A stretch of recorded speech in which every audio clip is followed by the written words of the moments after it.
सलामुअलैकुम दोस्तों। न्यूज़ीलैंड में पाकिस्तान ने जो हार की रिवायत है वो बरकरार रखी है और आज भी जब पाकिस्तान की टीम को 344 रन का टारगेट मिला तब से लग रहा था कि पाकिस्तान शायद ये मैच जीत नहीं सकेगा। लेकिन फिर बाबर आजम और सलमान अली आगा के दरमियान पार्टनरशिप लगी, एक बड़ी अच्छी पार्टनरशिप थी। तो आज के मैच में बहुत सारी चीज़ें ऐसी आई थी कि जिसके ऊपर आप बाबर आजम के ऊपर स्पेशली उंगली उठा सकते हैं।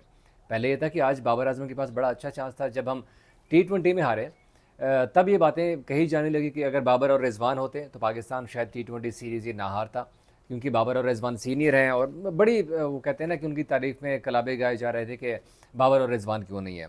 आज जब बाबर और रिजवान को मौका मिला और फिर ऐसे वक्त में एक ऐसे स्टेज में जब पाकिस्तान जीत के करीब आ रहा था, जीत की जो पटड़ी थी, जो ट्रैक था, उसके ऊपर पाकिस्तान की टीम आ चुकी थी और इवन न्यूजीलैंड वाले भी तब ये सोच रहे थे कि शायद मैच उनके हाथ से फिसलता जा रहा है।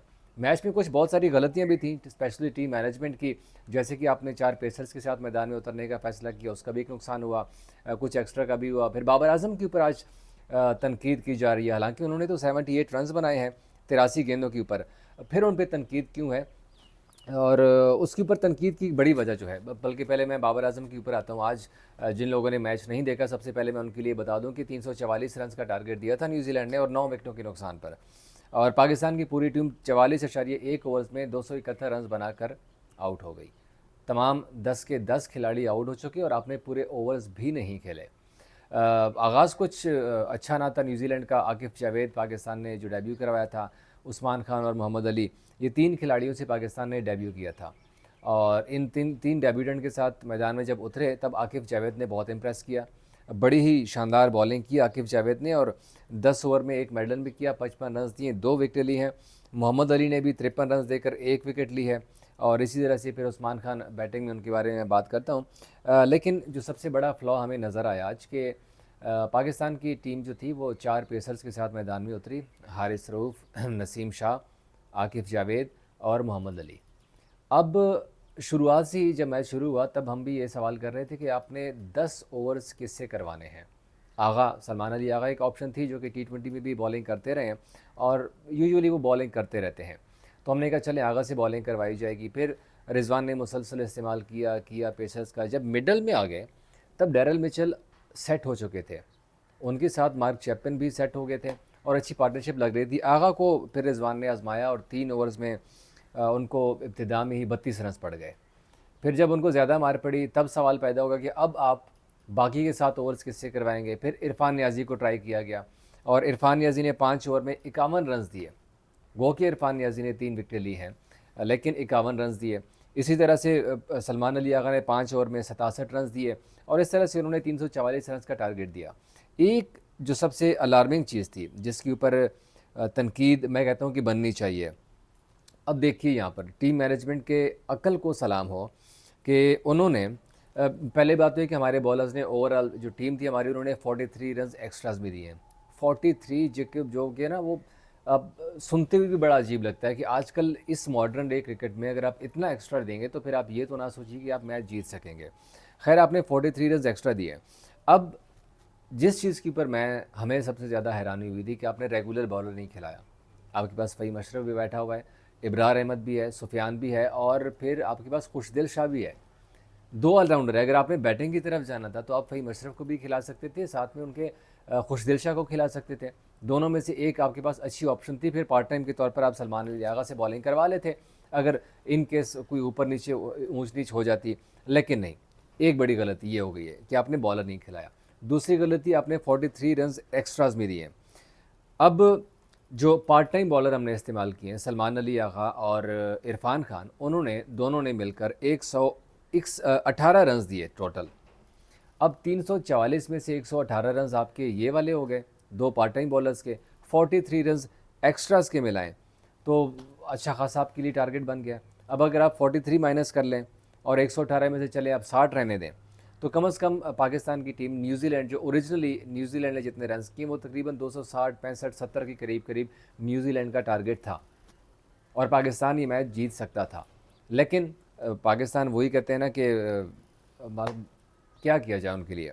फिर टॉप ऑर्डर की बात करें, पाकिस्तान की जब बैटिंग शुरू हुई अब्दुल्ला और उस्मान खान ने अच्छा आगाज़ किया। उस वक्त एक प्रॉमिसिंग आगाज़ लग रहा था। 83 रन का पार्टनरशिप किया उन्होंने 12.4 ओवर्स में और अच्छे रन रेट के साथ जा रहे थे। पहली विकेट गिरती है, उस्मान खान आउट होते हैं, साथ ही 5 रन के बाद दूसरी विकेट गिरती है, अब्दुल्ला शफीक साहब चले जाते हैं। फिर पार्टनरशिप बिल्ड होती है मोहम्मद रिजवान और बाबर आजम के दरमियान, 164 तक लेके जाते हैं और वहाँ पर रिजवान जो है बाबर आजम का साथ छोड़ जाते हैं। फिर सलमान अली आगा आते हैं और दोनों के दरमियान एक अच्छी पार्टनरशिप जो है वो शुरू होती है, सलमान अली आगा। लेकिन फिर आगा भी आउट हो जाते हैं 58 रन बनाकर। अब यहाँ पर आप देखिए कि पाकिस्तान के 249 रन हो चुके हैं और सिर्फ 3 विकटें हमारी गिरी हुई हैं, अब्दुल्ला, उस्मान खान और मोहम्मद रिजवान। 249, 3 विकटें गिरी हैं और ओवर्स कितने हुए हैं इस वक्त? 38.3 ओवर्स जब हमारी विकेट गिरती है। इस सिचुएशन तक तो पाकिस्तान के हाथ में ये मैच था और हम इजीली ये मैच जीत रहे थे। फिर अनफॉर्चुनेटली वहाँ पर बाबर आजम आउट हो जाते हैं। अब बाबर आजम ने किए हैं 78 रन और 83 डिलीवरीज के ऊपर। बाबर के ऊपर तनकीद क्यों हो रही है? हालांकि बाबर के पास आज एक बड़े गोल्डन अपॉर्चुनिटी थी। हम बाबर को कंपेयर करते हैं ना विराट कोहली से। अगर इस जगह के ऊपर आप विराट कोहली को लेके आते तो मैच जितवा के जाते, क्योंकि मैच उनके हाथ में आ गया था। अब तकरीबन 69-70 गेंदों के ऊपर आपको 95 के करीब रन चाहिए थे।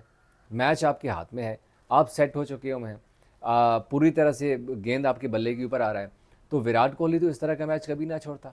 हम बाबर का कंपैरिजन करते हैं विराट कोहली के साथ, रोहित शर्मा और दुनिया के बड़े बड़े खिलाड़ियों के साथ, लेकिन बाबर का कंपैरिजन मेरा ख्याल है कि अभी बनता नहीं है।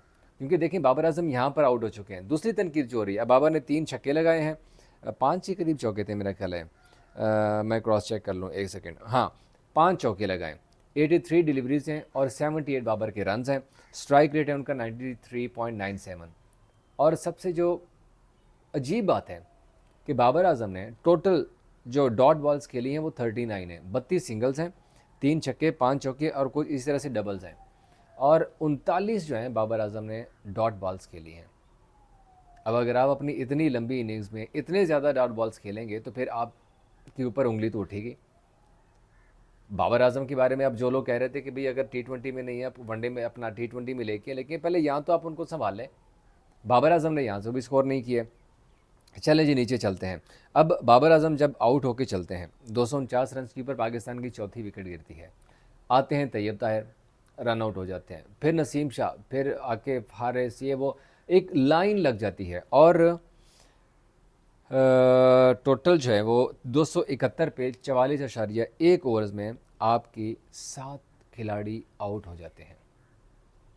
अब यहाँ से आप अंदाज़ा लगा लीजिए कि सिर्फ़ और सिर्फ 22 रन का इजाफा होता है और 7 विकटें आपकी गिर जाती हैं। 249 पे 3 है और 271 पे पूरी टीम आउट हो जाती है। मतलब जो आपके 7 प्लेयर्स हैं उन्होंने सिर्फ 22 रन का इजाफा किया आपकी इनिंग्स के अंदर। बाकी उसमें से कोई नहीं कर सकता। बाकी ऊपर 4 जो खेले हैं, आगा, बाबर, रिजवान और उस्मान अब्दुल्ला जो खेले हैं थोड़ा बहुत, बाकी उसके अलावा जितने भी बल्लेबाज हैं, इरफान खान ऐसी पता नहीं यार किस मर्ज़ की दवा है। एक अरसे से हम उनको टीम के साथ रखते आ रहे हैं, जब भी टीम को ज़रूरत पड़ी आज तक कोई एक मैच मुझे आप लोग बता दें जो इरफान खान याजी ने जितवाया हो। कोई एक मैच, कोई सिंगल मैच मुझे कोई पिन पॉइंट करे कि यार ये मैच इरफान याजी ने जितवाया था और इसकी वजह से, इरफान याजी की वजह से हम जीते थे। तो अभी तक इरफान खान याजी ने एक भी मैच पाकिस्तान की टीम को नहीं जितवा सका, लेकिन मुसलसल टीम के साथ है। अब पता नहीं ऑलराउंडर हैं क्या, कुछ समझ में नहीं आ रहा किसी को, क्योंकि फील्डिंग के ऊपर तो सिर्फ आप सर्वाइव कर नहीं सकते। और फील्डिंग भी माशाल्लाह कल ऐसी थी कि न्यूजीलैंड से वो अब्बास, जो पाकिस्तानी निजात लड़का है, जिनके वाले साहब अज़हर अब्बास भी यहाँ से फर्स्ट क्लास क्रिकेटर रहे हैं और डोमेस्टिक क्रिकेट भी खेले हुए हैं, उन्होंने डेब्यू किया था और 4 रन के ऊपर नसीम शाह ने फाइन लेग के ऊपर उनका कैच छोड़ दिया।